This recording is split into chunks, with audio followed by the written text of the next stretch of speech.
கண்ணியம் நிறைந்த எல்லாம் வல்ல ஏக இறைவனின் அடியார்கள்ல,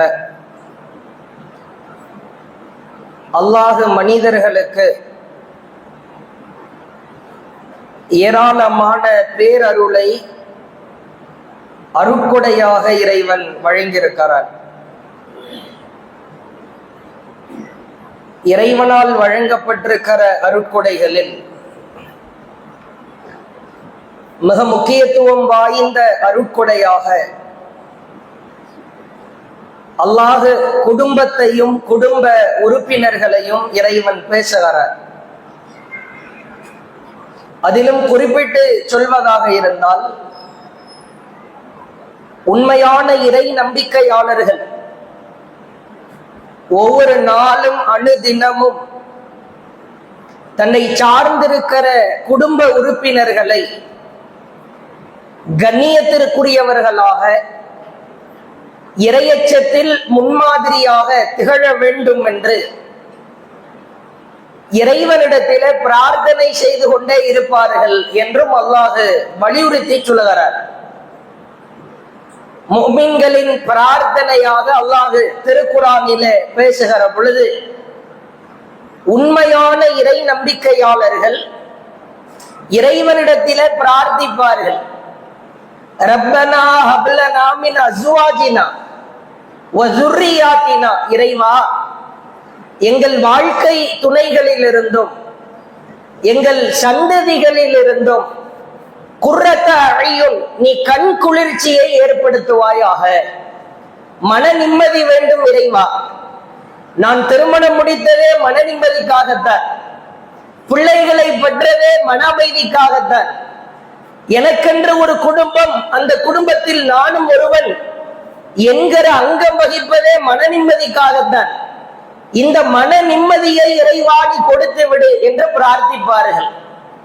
சொல்லிவிட்டு அடுத்து, இது முதலாவது அம்சம். இரண்டாவது அவர்கள் கேட்பார்களாம், அல்லாஹ் சொல்லுகிறான், வஜஅல்னா லில் முத்தகீன இமாமா, நாங்கள் குடும்பமாயிருக்கிற நாங்கள், கணவன் என்கிற அந்தஸ்தில் இருக்கிற நான், மனைவி என்கிற அந்தஸ்தில் இருக்கிற என் மனைவி, பிள்ளைகள் என்கிற அந்தஸ்தில் இருக்கிற என்னுடைய ஆண்மகன் பெண்மகள், நாங்கள் அனைவரும் லில் முத்தகீன இமாமா, இறையச்சமுடையோருக்கு முன்மாதிரியாய் திகழ வேண்டும் இறைவா. இறையச்சவாதிகளாய் திகழ வேண்டும் என்று கேட்க மாட்டார்களா? வார்த்தையை நன்றாய் கவனிக்க வேண்டும். யார் இறையச்சத்தில் ஊறி திளைத்திருக்கிறார்களோ, தொழுகையாளிகளாய் அமல்கள் செய்பவர்களாய் யார் இருக்கிறார்களோ, அவர்களுக்கு முன்மாதிரியாய் நாங்கள் இருக்க வேண்டும் இறைவா என்று கேட்பார்களா? இது ஒவ்வொரு இறை நம்பிக்கையாளரும் அல்லாஹ்விடத்தில் கேட்க வேண்டிய பிரார்த்தனை என்று அல்லாஹ் திருக்குர்ஆனில் வலியுறுத்தி சொல்கிறார். நாம் கேட்கிறோமா கேட்கவில்லையா என்பது நாம் ஒவ்வொருவரும் பரிசீலனை செய்ய கடமைப்பட்டிருக்கிறோம். கேட்டே ஆக வேண்டும். பணம் இருக்கலாம், பதவி இருக்கலாம், சொந்தமாய் ஓங்கி உயர்ந்து நிற்கிற வீடுகள் எல்லாம் இருக்கலாம். ஒரு மனிதனுக்கு மன அமைதி வேண்டும். இந்த மன அமைதி மனைவியின் மூலமாய் கிடைக்கிற, பெற்றெடுத்த பிள்ளைகளின் மூலமாய் கிடைக்கிற இந்த மன அமைதியை தான் நீ இறைவனிடத்திலே கேட்க வேண்டும் என்று அல்லாஹ் சொல்கிறார். நீ கேட்டாயா? கண் குளிர்ச்சியை ஏற்படுத்து, பார்த்தாலே மகிழ்ச்சியாய் என் மனைவியும் என் பிள்ளைகளும் இருக்க வேண்டும் என்பதை நீ கேள் என்று அல்லாஹ் வலியுறுத்துகிறார். திருமறை குர்ஆனுடைய மற்றொரு அற்புதமான வசனத்தை பார்க்கிறார். நம் அனைவரும் சுய பரிசோதனை செய்ய வேண்டிய வசனம். ஒன்றை ஆழமாய் புரிந்து கொள்ளுங்கள். கடந்த காலத்திலே நம்மிடத்தில் இருந்த அந்த தௌஹீதின் எழுச்சி, தௌஹீதின் மீது கொண்ட அந்த அலாதி பிரியத்திற்குரிய காதல், நேசம், அந்த வெறி, சமகாலத்தில் நாம் பெற்றெடுத்திருக்கிற நம் சந்ததிகளிடத்தில் இருக்கிறதா என்று நாம் அலசி பார்க்கிற பொழுது மிகப்பெரிய வெற்றிடம் நிலவுவதை பார்க்கிறார். அட, கண் குளிர்ச்சி எப்போது கிடைக்கும்? ஒருவன் கண் குளிர்ச்சியை உறுதிப்படுத்த வேண்டும். நான், என் குடும்பம், நான் பெற்றெடுத்த பிள்ளைகள் இஸ்லாத்தின் அடிப்படையில் வாழ்ந்தால்தான் கண்குளிர்ச்சி உறுதியாகும். வெறுமனே கண்குளிர்ச்சி கிடைக்க வேண்டும் என்று கேட்பதில் வார்த்தையில் மட்டுமல்ல, கண்குளிர்ச்சியை உறுதி செய்து விட்டோமா, பயமா இருக்கிறது, அச்சமா இருக்கிறது. ஒவ்வொருவருடைய வீடுகளிலும் இருவரோ மூவரோ அல்லாஹ் பிள்ளை பாக்கியத்தை அன்பளிப்பாய் கொடுக்கிறார். திருமறை குர்ஆனில் அல்லாஹ் குழந்தைகள் கொடுப்பது குறித்து பேசுகிற பொழுது யஹ்பலிமை யஷாவு இனாதா யஹ்பலிமை யஷாவு துகூர், தான் நாடியோருக்கு ஆண் குழந்தையை அன்பளிப்பு செய்கிறேன் என்று அல்லாஹ் சொல்கிறார். கொடுத்தேன் என்று சொல்வதை விட அன்பளிப்பு செய்கிறேன் என்று அல்லாஹ் சொல்கிறார். தான் நாடியோருக்கு பெண் பிள்ளைகளை அன்பளிப்பு செய்கிறேன், கிஃப்ட். நான் உனக்கு பிள்ளைகளை கொடுத்திருப்பது என் புறத்திலிருந்து உனக்கு வழங்கப்பட்டிருக்கிற ஒரு அன்பளிப்பு. அந்த அன்பளிப்பை வீணடித்து விடாதே. வருங்கால தலைமுறையினரிடத்தில் நம்முடைய கொள்கையும் ஈமானும் போய் சேருமா சேராதா என்கிற மிகப்பெரிய அச்சம் நிலவுவதை பார்க்கிறோம். மிக உயரமாய் வளர்ந்து நிற்கிறான். எப்பொழுது பார்த்தாலும் செல்போன்களில் தொடர்பு வைக்கிறான். 10 பேரோடு சேர்ந்து பலதரப்பட்ட காரியங்களை செய்கிறான். கேம் விளையாடுகிறான். நினைத்ததையெல்லாம் உண்ணுகிறான். எதிலும் பஞ்சம் இல்லை.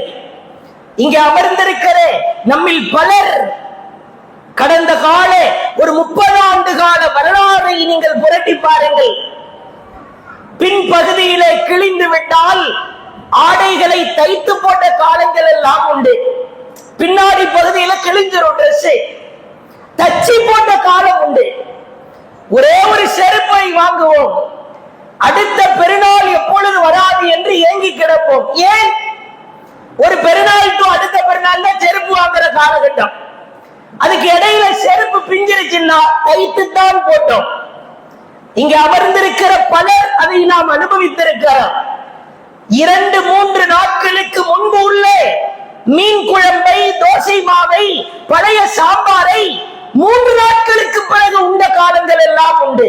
அவ்வளவு சிரமம். இன்றைக்கு அப்படியா?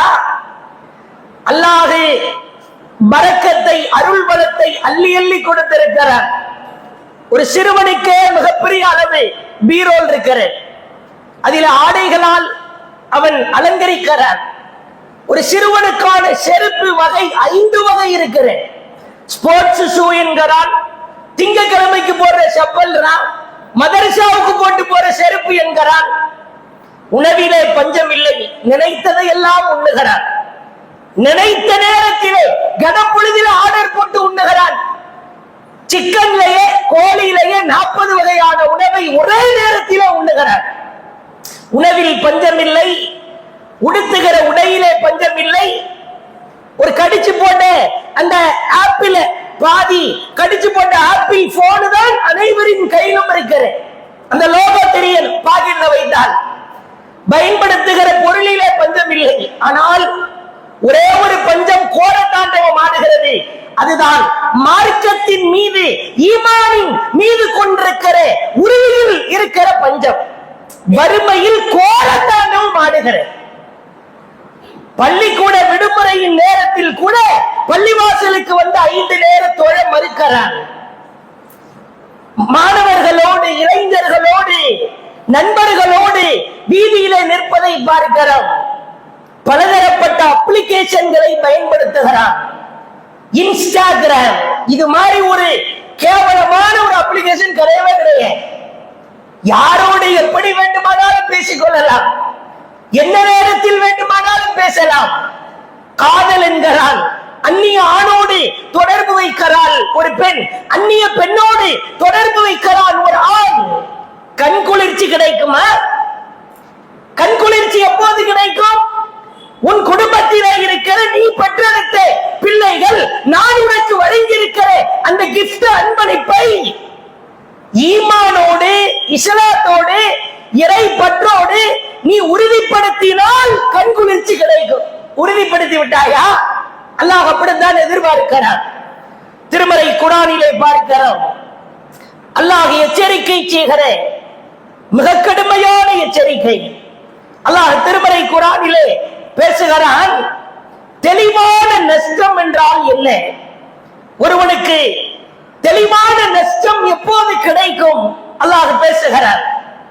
யார் தன்னையும் தன்னுடைய குடும்பத்தையும் சீர்படுத்தவில்லையா, சீர்படுத்த தவறிவிட்டாரா, அவர் தெளிவான நஷ்டத்தில் இருக்கிறார். சீர்படுத்த வேண்டும், இல்லை என்றால் அதுதான் தெளிவான நட்டம். உன் குடும்பத்தை நீ சீர்படுத்த தவறினால் அது தெளிவான நட்டம். அல்லாஹ் திருக்குர்ஆனிலே சொல்கிறார், ஃபஅபுது மா ஷி'தும் மின் தூனிஹி, அல்லாஹ் அல்லாதவர்களை நீங்கள் வணங்கக்கூடாது.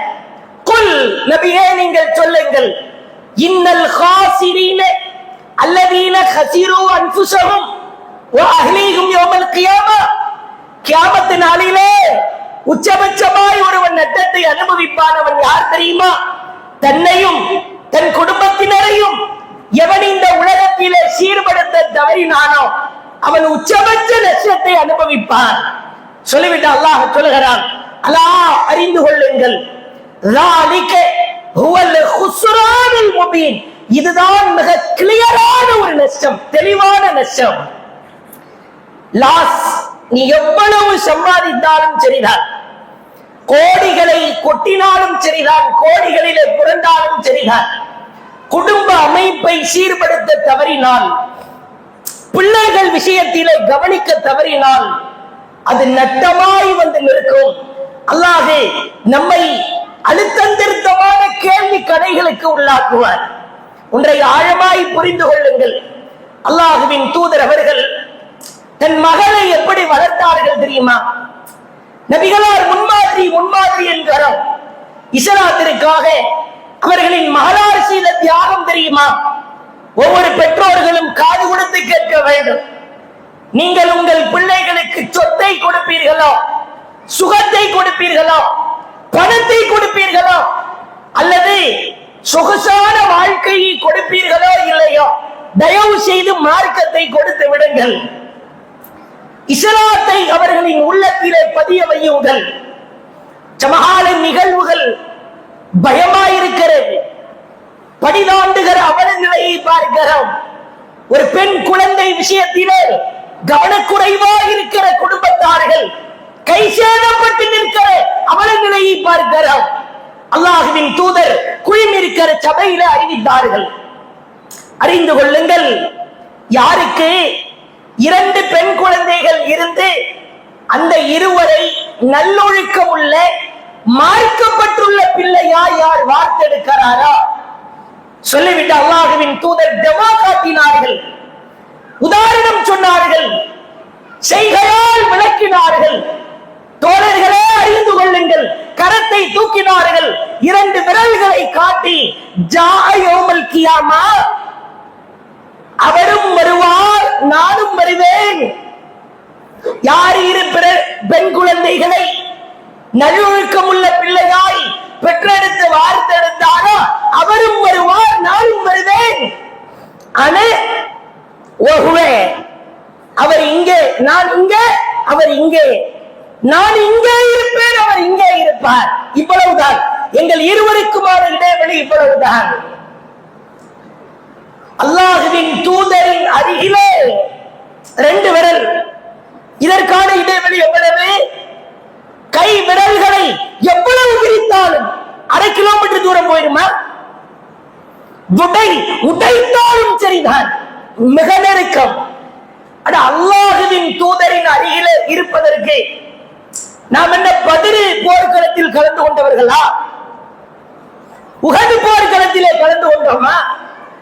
அல்லது அல்லாஹ்வின் மார்க்கத்திற்காக இரத்தத்தை தான் சிந்தினோமா? அல்லது ஒரு நாள் கூட விடுபடாமல் தஹஜ்ஜத் தொழுது கால்களை வீங்க வைத்தோமா? சொத்தில பாதியை பங்கு கொடுத்தோமா? எதுவுமே செய்யவில்லை. 2 பெண் குழந்தைகளை பெற்றெடுத்திருக்கிறாய், கண்ணியமாய் வார்த்தெடுத்தாய், நல்லொழுக்கத்தை கற்றுக் கொடுத்தாய். நீ வா மனிதா, என் அருகிலே இருக்கலாமா? எவ்வளவு பெரிய பாக்கியம்! அல்லாஹ்வின் தூதரின் அருகிலே இருப்பதற்கான பாக்கியம் பாக்கியத்தை கரங்களிலே தவழ வைக்கிறார். அல்லாஹுவின் தூதர் அவர்கள் மதீனாவிற்கு ஹிஜ்ரத் மேற்கொண்டார்கள். பிறகு அன்னாரின் மகளார் ஸைனப் ரலியல்லாஹு அவர்கள், வரலாற்றிலே மிக விரிவான செய்தி, சுருக்கமாய் சொல்கிறேன், ஒரு பிள்ளையை எப்படி வார்த்தெடுக்கிறார்கள் என்பதற்கான சான்று. ஸைனப் ரலியல்லாஹு அவர்கள் மக்காவிலே இருக்கிற பொழுது நிறைவாக கர்ப்பிணியாயிருக்கிறார். அபுலாஸ் அவருடைய கணவரின் பெயர். அவர் இஸ்லாத்தை ஏற்கவில்லை. அல்லாஹ்வின் தூதர் குறிப்பிட்ட நாள் நேரம் கொடுத்தார்கள், கால அவகாசம் கொடுத்தாங்க, அதுவரைக்கும் அவர் இஸ்லாத்தை ஏற்கல. உடனே அல்லாஹ்வுடைய தூதர் ஸைனபை அழைத்து வாருங்கள் என்று 2 நபி தோழரின் இடத்திலே ஒட்டகத்தை கொடுத்து அனுப்பிவிட்டாங்க. 2 நபி தோழர்கள் ஸைனப் ரலியல்லாஹு அவர்களை அழைக்க வந்தார்கள். அபுலாஸிடம் சொல்லிவிட்டு, கணவர் அவர் நல்லவர் தான், ஆனால் இஸ்லாத்திற்கு வரல. பிற்காலத்தில் இஸ்லாத்திற்கு வந்து விட்டார். அபுலாஸ் பிறகு இஸ்லாத்திற்கு வந்து விட்டார். ஒட்டகத்திலே ஸைனபை ஏற்றினார்கள். ஹிமார் பின் அஸ்வத் என்கிற ஒரு எதிரி ஸைனப் மக்காவிலிருந்து மதீனாவிற்கு புறப்படுகிறார் என்கிற தகவலை தெரிந்து கொள்கிறார். விடக்கூடாது, முகம்மது தப்பித்து விட்டார், முகம்மது மகனை விடக்கூடாது என்று விற்களையும் அம்புகளையும் எடுத்துக் கொண்டு வருகிறார். ஆட்களை அழைத்து ஒட்டகத்திலே ஏறிவிட்டார். கர்ப்பிணியாய் இருக்கிறார். 2 நபித்தோழர்கள் அவரை அழைத்துக் கொண்டு வருகிற வேளையிலே ஓரமாயிருந்து குறிபார்த்து ஒட்டகத்தை தாக்குகிறார். ஒட்டகம் அப்படியே நிலை தடுமாறி கீழே விழுகிறது. சுப்ஹானல்லாஹ், இந்த செய்தியை ஸைனப் அவர்களே விளக்குறாங்க. நான் ஒட்டகத்தில் இருந்தேன், ஒட்டகத்தில் இருந்து கீழே தடுமாறி விழுந்த பொழுது நேரடியாக என்னுடைய வயிற்று பகுதி ஒரு பெரிய கல்லிலே மோதிவிட்டது. நான் விழுந்தது கல்லுதான். உடனே அவங்க அழுதுட்டே சொல்றாங்க, என் உடலில் இருந்து ரத்தம் வெளியேறுவதை உணர்ந்தேன். இலக்கியமா சொல்றாங்க, என் கரு கரைந்து விட்டது என்பதை உணர்ந்தேன். உடலில் இருந்து ரத்தம் வெளியேற ஆரம்பித்தது. கடுமையான வேதனை. நான் ஒரு கரை கலைந்து தானாய் வெளியேறுகிறது என்று சொன்னால் கொடூரமான வேதனை. அந்த வேதனையோடு நடந்த ரத்தம் சொட்ட சொட்ட 2 நபித்தோழர்களின் துணையோடு என் தந்தையை சந்தித்தேன். என் தந்தை என்னை வரவேற்றார், அழுதவாறு வரவேற்றார். என்னை கட்டி அணைத்து விட்டு சொன்னார், என் பெண் மக்களிலேயே இறைவனுக்காக இஸ்லாத்திற்காக உச்சபட்ச தியாகம் செய்தவள் நீதான் ஸைனபே என்று என்னை கட்டிப்பிடித்து விட்டு சொன்னார்கள். கரு கலைந்து விட்டது என்பதை நான் தந்தையிடம் சொன்னேன், தாங்க முடியவில்லை. நீண்ட சம்பவம் சுருக்கமாய் சொல்கிறோம். நான் எப்படியோ என் பிள்ளையும் அப்படித்தான். நான் தௌஹீதிலே உறுதியா இருக்கிறேனா, என் மகனும் உறுதியா இருப்பான். நான் தௌஹீத் கொள்கையை பற்றி பிடிக்கிறேனா, என் மகள் ரோல் மாடலா இருப்பார். நான் தொழுகையை கடைபிடிக்கிறேன் என்று சொன்னால் என்னுடைய மகன் ரோட்டில் இருக்க மாட்டான், தொழுகைக்கு வருவான். என் குடும்பம் ஒரு பயான் என்று சொன்னால், மார்க்க சொற்பொழிவு என்று சொன்னால் நான் இருப்பேன், என் மனைவி இருப்பார், என் மகன் இருப்பார், என் மகள் இருப்பார். நாங்கள் அனைவரும் இஸ்லாமிய குடும்பம். நபிகளார் எதை சொன்னார்களா அதைத்தான் செய்து காட்டினார்கள். அதே மாதிரி பாருங்க, இறுதியாய் ஒரே ஒரு செய்தி. அல்லாஹ்வின் தூதர் காலத்தில் ஆமிர் பின் ஃபுஹைரா என்கிற ஒரு நபி தோழர், அற்புதமானவர்கள். இளைஞர்கள் காது கொடுத்து கேட்க வேண்டும். இளைஞர்களை பெற்றெடுத்த பெற்றோர்கள் மகனாய் பிறந்தால் இவர் போன்று வார்த்தெடுக்கப்பட வேண்டும் என்கிற சபதத்தை ஏற்க வேண்டும். ஆமிர் பின் ஃபுஹைரா யார்? அல்லாஹ்வின் தூதர், அல்லாஹ்வுடைய கட்டளை வருகிற ஹிஜ்ரத் பயணம் மேற்கொண்டு மதீனாவிற்கு செல்லுங்கள் என்று செல்லுகிற வழிய சோதனை தான். வேதனையான காலகட்டம். எதிரிகளின் துரத்தல் கொடூரமாய் தாக்குதலுக்கு உள்ளாக்கப்படுகிறார்கள். அதிலே வெறும் மூவர் தான். அபூபக்கர் ரலியல்லாஹு அவர்கள் அல்லாஹ்வின் தூதர் ஆடு ஓட்டி வந்த இந்த ஆமீர் பின் ஃபுஹைரா, இவருடைய வேலை என்ன? மிக நீண்ட பயணம், நடை பயணம். ஒட்டகத்திலோ கழுதையிலோ வாகனத்திலோ அல்ல, நடந்தே செல்ல வேண்டிய பயணம். ஹிஜ்ரத் பயணம். ஹிஜ்ரத் ஒரு ஈமானிய பயணம். தனியாய் அதற்கென்றே ஒரு நீண்ட நேர உரை நிகழ்த்தலாம். அல்லாஹ்வின் தூதர் பசியால் வாடுகிற பொழுது ஆடு மேய்த்து வருகிற இந்த ஆமீர் பின் ஃபுஹைரா ஆட்டின் மடியில் இருந்து பாலை கறந்து கொடுப்பார். ஆரம்ப காலத்திலே இஸ்லாத்தை ஏற்றுக்கொண்ட நபி தோழன். பிறகு பாருங்கள், இளமை பருவத்திலே ரத்தம் சுண்டுகிற பருவத்திலே இருக்கிற இந்த ஆமீர் பின் ஃபுஹைரா மதீனாவிற்கு சென்றதற்கு பிறகு பள்ளி தொடர்பை அதிகரித்துக் கொண்டு அல்லாஹ்வின் தூதருடைய நெருக்கத்தை அதிகரித்துக் கொண்டு 70 சஹாபாக்கள் குர்ஆனை மனனம் செய்தார்கள் அல்லவா, அவர்களில் ஒருவராய் திகழ்ந்து விட்டார். 70 பேர் காரிகள். இந்த 70 பேரு பிஹ்ரு மௌனா என்கிற இடத்திலே நயவஞ்சகர்களால் கழுத்தறுக்கப்பட்டு கொல்லப்பட்டார்கள். நமக்கெல்லாம் தெரியும். இதுல பாருங்க, வாழ்ந்தாலும் இறைவனுக்காக, செத்தாலும் இறைவனுக்காக. நாம் மரணித்ததற்கு பிறகு, நாம் உயிரோடு இருக்கும் பொழுது என் கை எப்படி தாவா செய்ததா, என் நாவு எப்படி தாவா செய்ததா, என் உடல் எப்படி தாவா செய்ததா, அதே போன்று நான் மரணித்ததற்கு பிறகு என் ஜனாசா தாவா செய்யும் என்கிற ரோல் மாடலை வென்று காட்டியவர் ஆமீர் பின் ஃபுஹைரா. ஜனாசா தாவா செய்து பார்த்ததுண்டா? செத்த சடலம் எதிரியின் வயிற்றிலே புளியை கரைத்து பார்த்ததுண்டா? இங்கே ஒரு அபூர்வமான ஒரு சம்பவம் நடக்கிறது. சஹீஹ் புகாரியிலே வாய்ப்பு கிடைத்தால் படித்து பாருங்கள். நீண்ட செய்தி. புகாரி இமாம் அழகாய் அந்த செய்தியை எப்படியே செதுக்குகிறார்.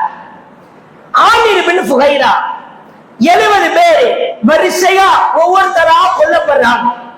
அனஸ் ரலியல்லாஹு தாய் மாமா ஹராம் பின் மில்ஹான் பின்னால் ஈட்டி குத்தப்பட்டு வெளியே ரத்தம் கொட்டுது. ரத்தத்தை எல்லாம் எடுத்து மேனியில தடவிட்டு அல்லாஹ் அக்பர் என்ற நிலையில மரணிக்கிறார். வெற்றி பெற்று விட்டேன் என்று சொல்லி மரணிக்கிறார். ஒவ்வொருவரா இருக்கிறார். துஃபைல், ஆமீர் பின் துஃபைல் என்கிற எதிரி இந்த ஃபுஹைரா அவர்களை கொலை செய்கிறான். மரணித்து விட்டார். இப்பொழுது இந்த ஃபுஹைராவுடைய உடல் அப்படியே கிடக்கிறது. அம்ரு என்கிற ஒரு ஊனமுற்ற ஒரு நபி தோழன் 70 பேர்ல இந்த ஒரு ஆளை விட்டுட்டான். மனசாட்சி பண்றதெல்லாம் அயோக்கியத்தனம்.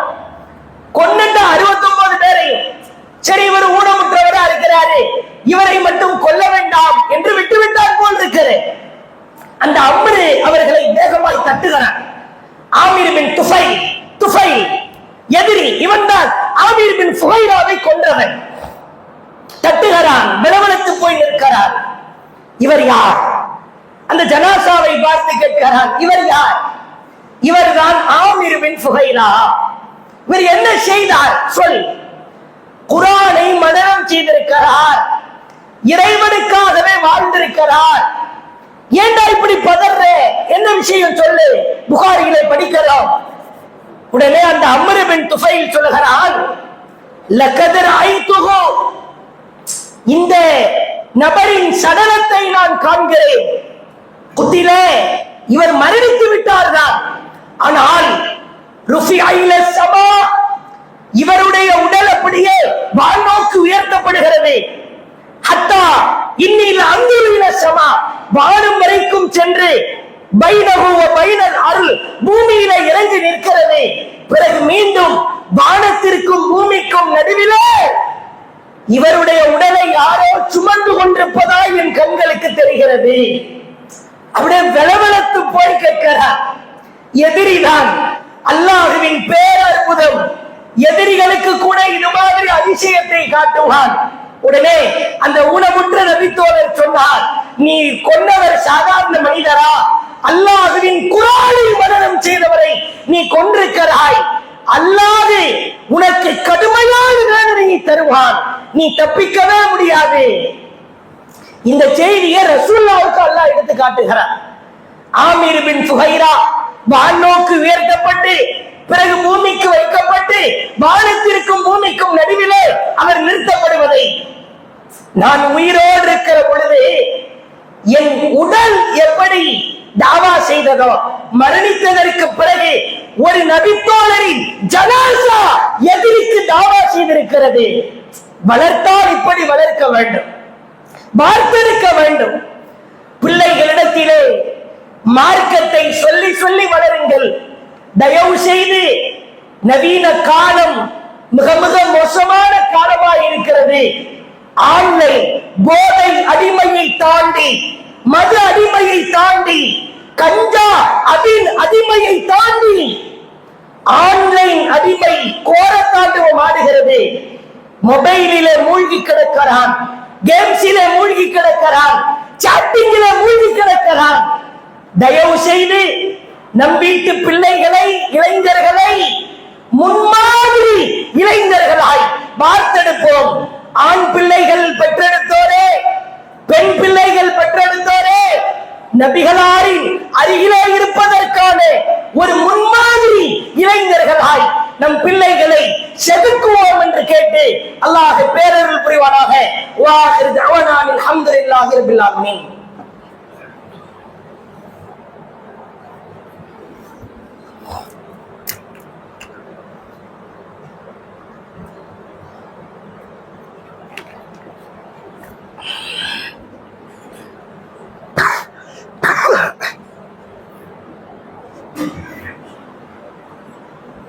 அல்ஹம்துலில்லாஹ் நஹ்மதுஹு வ நஸல்லி அலா ரசூலில் கரீம். அம்மா பாத். கண்ணியம் நிறைந்த எல்லாம் வல்ல ஏக இறைவனின் அடியார்கள, இந்திய நாட்டை ஆட்சி செய்கிற ஆட்சியாளர்கள் இந்த நாட்டிற்காக தியாகம் செய்த பாடுபட்ட இஸ்லாமியர்களுக்கு சொல்லனா துன்பங்களை தொடர்ச்சியாய் கொடுத்து வருவதை பார்க்கிறோம். நாடாளுமன்றத்தில் இருக்க வேண்டிய நாடாள பிறந்தவர்கள் எல்லாம் நாடோடிகளாய் நடுத்தருவிலே இருக்கிறார். கைபர் போல கணவாய் வழியாக ஆடு மேய்த்து வந்தவன் கரத்தில் ஆட்சி இருக்கிறேன். இந்த ஆட்சிக்காக யார் பாடுபட்டார்களோ அவர்களின் கையிலே ஆடு மாடு மேய்க்கிற நிலைக்கு தள்ளப்பட்டிருக்கிறார். அவ்வளவு வேதனையிலும் வேதனை. ஆனால் ஏனென்றோ தெரியவில்லை, இஸ்லாமியர்கள் ஒரு விழிப்புணர்வு இல்லாமலேயே நம்முடைய வாழ்க்கை பயணத்தை கழித்துக் கொண்டிருப்பதை பார்க்கிறோம். ஒரு அசாத்தியமான ஒரு தைரியம். இந்த தைரியம் அல்லாஹ்வின் மீது இருக்க வேண்டும் தான். அது அலட்சியமாய் மாறிவிட்டால் ஆபத்து நம்மை நோக்கி விரைந்து வரும்.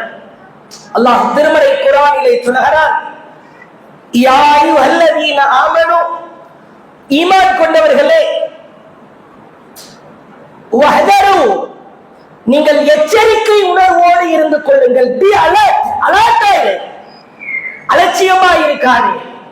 உன் முன்னால் என்ன நடக்கிறது, உன் பின்னால் என்ன நடக்கிறது, உன் வலப்புறம், உன் இடப்புறம், உன் மேற்புறம், கீழ்ப்புறம் உனக்காக யார் குழி தோண்டி கொண்டிருக்கிறார், இவற்றை எல்லாம் நீ கவனத்தோடு இருக்க வேண்டும் என்று அல்லாஹ் வலியுறுத்துகிறார். அதிலே மிக முக்கியமான ஒரு நிகழ்வு தான் இறைவனுக்காக இஸ்லாமிய முன்னோர்கள் வாரி வழங்கிய வக்ஃப் சொத்துக்களை எல்லாம் அபகரிக்க, ஆட்டையை போடுவதற்காக கடுமையான முறையில் வெறித்தனமாய் சுற்றித் திரிகிற ஒரு கேடுகட்ட கூட்டத்தை பார்க்கிறார். இதற்கிடையில நிறைய திசை மாற்றுகிற காரியம், ஒரு போராட்டமோ ஆர்ப்பாட்டமோ கொந்தளிக்க ஆரம்பித்து விட்டார். அதை திசை மாற்றுவதற்கு பல வேலைகளை செய்வார்கள். சமீபத்திலே கூட நீங்கள் பார்க்கலாம், போராட்டம் வக்ஃப் சொத்தை கை வைக்க நினைத்தால் உன்னை விடமாட்டோம் என்கிற போராட்டங்கள், ஆர்ப்பாட்டங்கள், கண்டன குரல்கள் கடுமையாய் எழுப்பப்பட்டு வருகிற பொழுது மதுரை ஆதீனம் ஒரு டிராவல்ல போல எதேச்சையாக அவரு வாகன வேகமா போகுது, மெதுவா வர்ற வாகனம் லேசா முட்டியது.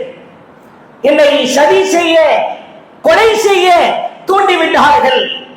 ப்ரூஃப் என்னப்பா? தொப்பி தாடி அப்படின்ற, தொப்பியும் தாடியுமா. இது மாதிரி திசை திருப்புகிற பல வேலைகளை செய்வார்கள். ஆனால் இந்த வக்ஃப் சொத்தை அபகரிக்க துடிக்கிற ஆட்சியாளர்களின் எண்ணங்களும் கடுமையான முறையிலே கோரதாண்டவம் ஆடுவதை பார்க்கிறோம். உங்களுக்கு ஒரே ஒரு விஷயத்தை மட்டும் விளக்குகிறேன், தயவு கூர்ந்து கவனியுங்கள். வக்ஃப் என்றால் வக்ஃப் அப்படின்னா நிறுத்துறதுன்னு ஸ்டாப். அரபு நாடுகள்ல எல்லாம் ஸ்டாப்புக்கு வக்ஃப்னு தான் போட்டிருப்பாங்க. இந்த வக்ஃப் ஆக்டுக்கு எதிராக கிட்டத்தட்ட 40 திருத்த சட்டங்களை கொண்டு வருகிறார்.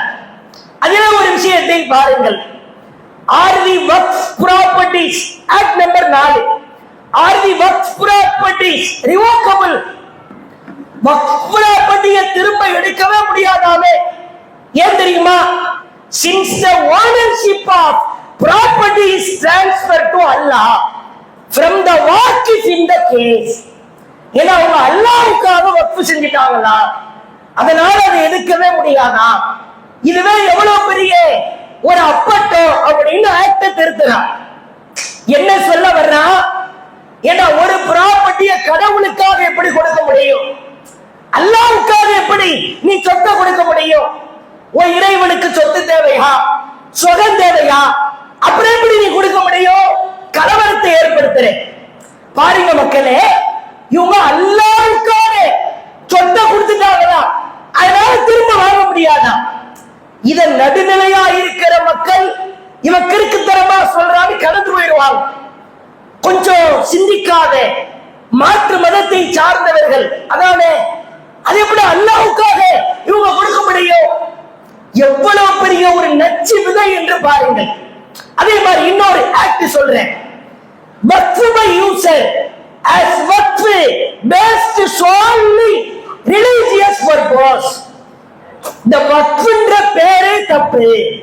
எதுல கை வைக்கிறான்னு பாரு. நம்ம அடையாளங்கள்ல எல்லாம் கை வைப்பான். இந்த மரகலண்ட ஆதீனம் சொன்ன மாதிரி தொப்பி தாடி, தாடிய அடையாளம். இந்த தாடியை வச்சுதான் என் முன்னோர் இந்த நாட்டுக்காக போராடினான். இந்த பள்ளிவாசலுடைய மணராவை வைத்து, அந்த குழாய்களை வைத்து அதிலே கூக்குரல் கம்பீரமாய் கர்ஜித்துத்தான் ஆங்கிலேயனை விரட்டினான். இதெல்லாம் இந்த அடையாளங்களை எல்லாம் அழிக்க வக்ஃப்ன்ற பேரே தப்பு. ஊபியில ஒரு பெரிய மாநிலம் அலகாபாத், அலகாபாத், அலகாபாத். ஆபாத், ஆபாத்னா அரபி வார்த்தை. ஆபாத், ஆபாத்னா கட்டுப்பட்டு நடக்கிறவங்க அர்த்தம். அலகாபாத், அலகாபாத் உயர் நீதிமன்றம் திரும்ப திரும்ப கேள்விப்பட்டிருக்கிறோம். இன்றைக்கு அந்த அலகாபாதுடைய பெயர் என்ன தெரியுமா? ஹைதராபாத், அலகாபாத். இந்த ஆபாது ஆபாதுன்னு முடிகிறது எல்லாமே இஸ்லாமிய பெயர்கள். இன்றைக்கு அலகாபாதுடைய பெயர் பிரக்யா ராஜ், பெயரை மாற்றிவிட்டார். நேம் அளிக்கணும். இந்தியாவுக்காக சுதந்திரத்துக்காக தியாகம் செஞ்சது முஸ்லிம் கிடையாது, இஸ்லாமியர்கள் பேரை எல்லாம் அளிக்கணும். எவ்வளவு பெரிய ஒரு நச்சு விதை என்று பாருங்கள். இறைவனுக்காக ஒரு சொத்தை கொடுத்தால் அந்த சொத்தை அபகரிக்க ஒருவன் நினைக்கிறான் என்றால் அவனை விடலாமா? அல்லாஹ்வின் தூதர் சொன்னார்கள், உன் சொத்தை பாதுகாக்க நீ அல்லாஹ்விற்காக உன் உயிரை விட்டால் நீ ஷஹீத் என்கிற அந்தஸ்திலே வருவாய் என்றார்கள். தயவு செய்து அலட்சியமாயிருக்காதீர்கள். அல்லாஹ்வின் தூதர் சொன்னார்கள், அஃலலுல் ஜிஹாது, ஜிஹாதிலே சிறந்த ஜிஹாது கலிமத்து ஹக்கின் இந்த சுல்தானின் ஜாயிர், அநியாயக்கார ஆட்சியாளனுக்கு எதிராக உன் கண்டனத்தை பதிய செய்வதுதான் ஜிஹாதிலேயே சிறந்த ஜிஹாத் என்றார்கள். நபிகளார் சொன்னார்கள், மக்பரத் கதமா அப்தின் ஃபீ ஸபீலில்லாஹ், அல்லாஹ்வின் பாதையிலே அல்லாஹ்விற்காக நின்று யாருடைய கால்கள் குதிங்கால்கள் புழுதி படுகிறதோ அந்த புழுதி படிந்த பாதங்களை நரகம் தீண்டாது என்றார்கள். அல்லாஹ்விற்காக ஓடிவா, அல்லாஹ்விற்காக நடந்து வா, அல்லாஹ்விற்காக கொடுக்கப்பட்ட சொத்தை பாதுகாக்க குடும்பத்தோடு வா. உன் கால்களிலே புழுதி படுகிறதா, அந்த புழுதியை நரகம் தீண்டாது, உன் பாதங்களை நரகம் தீண்டாது என்று அல்லாஹ்வின் தூதர் அழுத்தமாய் சொன்னார்கள். இன்ஷா அல்லாஹ் நாளைய தினம் நம்முடைய பகுதியில மிகப்பெரிய ஆயிரக்கணக்கான மக்கள் கூட்டம் திரளுகிற கண்டன பொதுக்கூட்டம் ஒன்றை ஏற்பாடு செய்திருக்கிறோம். எங்கள் வக்ஃப் எங்கள் உரிமை என்கிற தலைப்பிலே ஒட்டுமொத்த கடையநல்லூரும் தென்காசி மாவட்டமும் அதிர்கிற வகையிலே மக்கள் கூட்டத்தை நாம் காட்ட வேண்டும். அவன் உள்ளத்திலே அவன் வயிற்றிலே ஒரு பீதி கிளம்ப வேண்டும். வக்ஃபை இன்னும் நாம் கைப்பற்றவே இல்லை, கைப்பற்றுவோம் என்று சொன்னதற்கே இவ்வளவு கூட்டம் என்றால், கைப்பற்ற நெருங்கினால் முஸ்லிம்கள் நம்மை சும்மா விட மாட்டார்கள், நம்மை தொலைத்து விடுவார்கள் என்கிற அச்சம் அவன் உள்ளத்திலே வர வேண்டும். அல்லாஹ் போடுவான். அல்லாஹ்விற்காக தயவு செய்து, இது ஒரு பொது பிரச்சனை. தௌஹீத் ஜமாத் நீ அழைத்தால் நான் வரணுமா அப்படின்ற கருத்து வேறுபாடை எல்லாம் ஒதுக்கி வைத்து விடுங்கள். கடையநல்லூர் பகுதியிலேயே வக்ஃப் சொத்துக்கள் ஏராளம் இருக்கிறது. அது மற்ற ஜமாத்து, அந்த ஜமாத்து, இந்த ஜமாத்து, அதுவெல்லாம் கணக்கிலேயே இல்லை. அல்லாஹ்விற்காக வழங்கப்பட்ட சொத்து எந்த ஜமாத்திலே இருந்தாலும், அதை எந்த அயோக்கியம் கை வைத்தாலும் அதை நாம் பார்த்து கொண்டு இருக்க மாட்டோம் என்கிற ஒரு கண்டனத்தை பதிவு செய்வதற்காகத்தான் இந்த பொதுக்கூட்டம். இந்த ஜும்மாவிற்கு வந்திருக்கிற மக்கள் அப்படியே அந்த பொதுக்கூட்டத்திற்கு வந்தாலே திடல் அப்படியே ஸ்தம்பித்துவிடும்.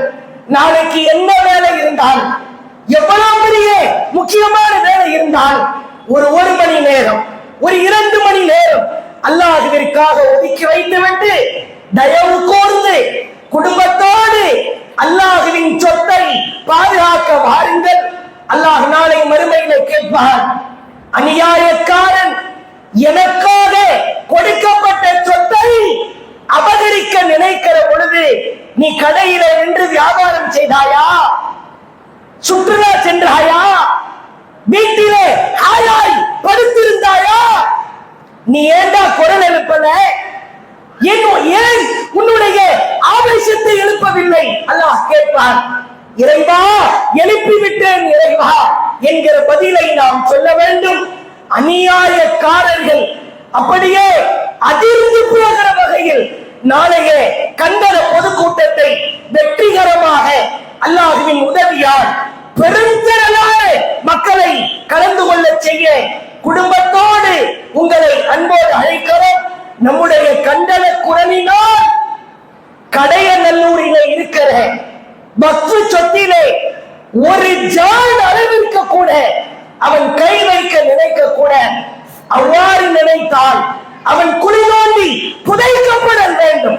அவ்வளவு கடுமையான கண்டன குரலை நாம் எழுப்ப வேண்டும் என்று கேட்டு, இன்ஷா அல்லாஹ் நாளைய பொதுக்கூட்டத்திற்கு கணிசமான மக்கள் கூட்டத்தை அழைத்து வாருங்கள்.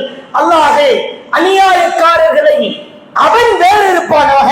வாஹிர் தஅவானா அல்ஹம்துலில்லாஹி ரப்பில் ஆலமீன். அஸ்ஸலாமு அலைக்கும் வரஹ்மத்துல்லாஹி வபரகாத்துஹு.